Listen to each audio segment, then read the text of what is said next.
This video, I'll talk about Amazon Web Services S3 storage architecture. S3 stands for Simple Storage Service, and it works exactly as it's labeled. It's a service that provides us with a cost-effective approach to secure storage and retrieval of either small or large amounts of data from anywhere on the internet using any type of device. It's also scalable.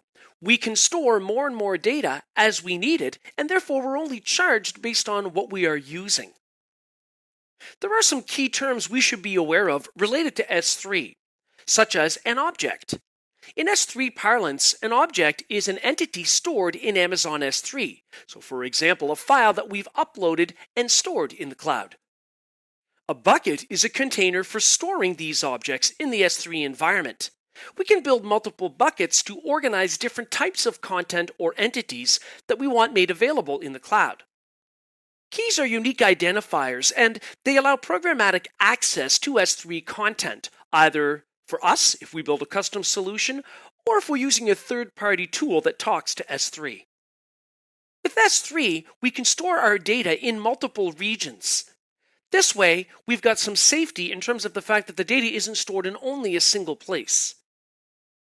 The S3 service is compatible for a wide variety of uses related to data processing, such as big data analytics, disaster recovery, where we might run another system in parallel in the cloud, including storage of data in an S3 bucket.